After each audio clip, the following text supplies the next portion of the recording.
အားလုံးပဲမင်္ဂလာပါအန်နေကနေပြန်လည်ကြိုဆိုပါရစေဒီနေ့ကျွန်တော်ပြောပြပေးသွားမှာက YT Create YouTube Short တွေတင်တဲ့ application မှာဘယ်လို edit လုပ်လို့ရ video edit လုပ်လို့ရဆိုတာပြောပြပေးသွားမှာဖြစ်ပါတယ်ဒါကကျွန်တော်လောလောဆယ် project လေးပေါ့နော်ဒီမှာကျွန်တော်ဘာလုပ်လို့ရလဲဆိုရင် transition တွေထည့်လို့ရတယ်ဥပမာလို့ပြောင်းအောင်နော်ရွှေ့လိုက်ပါတော့ကျွန်တော်ဒီအပြောင်း transition ညာကြီးလို့ပြောင်းအောင်အာဆင်နယ်လုံးရှင်လို့မထည့်ဘူးပေါ့နော်ကျွန်တော်တို့တချို့နေရာလေးမှာထည့်တယ်ဒီလိုနေရာလို့ထည့်တယ်transition ပြီးရင်ကျွန်တော်ဒီ video တွေကြတော့ကျွန်တော် Google Flow ကနေပြီးတော့ free credit ရရတယ်ပဲလောက်ထားပါတယ်ကျွန်တော်ရှေ့မှာလည်းဘယ်လိုလုပ်လဲတင်ပေးထားပါတယ်ဒီမှာသွားလေးတာလေးရပါတယ်ကျွန်တော်ဒီမှာ test တွေကိုကျွန်တော်ဒီမှာ plain test ပေါ်ရိုက်ပြီးတော့ထည့်လိုက်လဲရတယ်ဒီမှာကျွန်တော်ဆန်းပြလိုက်မယ်ပေါ့နော် hi ရွှေ့လို့ရဘယ်ကနေပဲဘယ်နှစ်စက္ကန့် PSG နဲ့အာဆင်နယ်ပွဲဒီည PSG နဲ့အာဆင်နယ်ပွဲနေရာရောက်ဒီညတော့ဘောလုံးဒါစာလန်းထိုး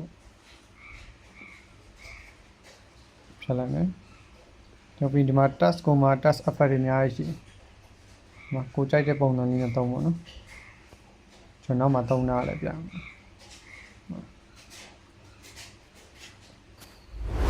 က task 3ခုလောက်ဆက်မှလို့ပါ90 miles runner ကြောင့်ငါတော့ဒီအိမ်ကိုစွန့်ခွာရပြန် memory လုပ်လို့ရပါတော့ဒါ task အဲဆို task ကြောင်းပြီးပြီ sound ကလည်းရွေးလို့ရကျွန်တော်မှရှိတဲ့ sound ရွေးလိုက်လို့ရပါကိုချာခြင်းနဲ့အချင်းကိုလည်းရှာလိုက်လို့ရ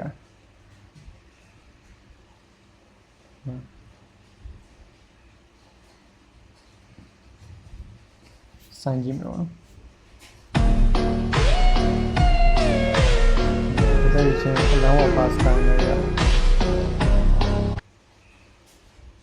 important ထည့်လိုက်ပါနော်အဲ့နောက်ခံလိုက် PSG နဲ့အာဆင်နယ်အဲ့တော့မှကျွန်တော် audio နည်းနည်းပဲရှော့မှာနော်နည်းနည်းပဲထည့်မယ် PSG နဲ့အာဆင်နယ်ပွဲဒီညတော့ဘောလုံးပွဲကိုအဝစားစရာတွေနဲ့အပီပြင်အားပေးရမယ်ဟဲ့ voice over အတန်ပို့ချက်ရမှာနော်ရပါတယ်ဒါ upload တန်းလို့ရရနော်ကျွန်တော်စမ်းပြလိုက်မှာ export ဆိုပြီးလုပ်လိုက်တာနဲ့ကျွန်တော်စိတ်သွားမယ်ပြီးရင် upload YouTube short မှာ upload လုပ်လို့ရမှာပေါ့တခါတည်းပြီးရင် description နဲ့ပါရေးပြီးတင်လို့ရမှာနော်တချင်းရမထည့်သေးပါဘူးဒါတချင်းထည့်တာတက်စီရပြီကျွန်တော်ကျန်တဲ့ feature လေးတွေစမ်းကြည့်ပါနော် sticker လိုလည်းရတယ် like and subscribe တော့ဒီတုံးလေးရvoice over ပြန်လုပ်လို့ရတယ် caption canvas aspect ratio တွေလည်းပြောင်းလို့ရတယ်နော်ဘယ်လောက်လဲကျွန်တော်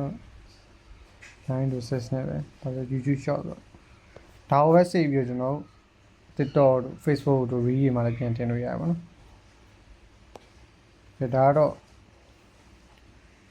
split ဒီမှာလည်း split တွေပါရှိတော့လေပါဒီမှာချားခြင်းချားမလိုချင်တဲ့နေရာဖြတ်လို့ရတယ်အဖတ်တွေလည်းထည့်လို့ရတယ် PSG နဲ့အာဆင်နယ်ပွဲဒီညဖတ်တွေလည်းစိုင်းကြည့်ပါတော့ကျွန်တော်စိုင်းကြည့်ပြီးတော့ကိုဖြစ်ချင်တဲ့ပုံစံလေးကိုဘယ်လိုလုပ်လို့ရလဲဆိုတာသိပါတယ်ကျွန်တော်သိတော့ကတော့ဗီဒီယိုတွေကအဆင်ပြေပါတော့เนาะကြည့်ကောင်းပါတယ်ရိုးဗီဒီယိုတက်ဆိုင်တော့โอเคအားလုံးပဲအဆင်ပြေရပါသေးတယ်ညောင်းနေပါတယ်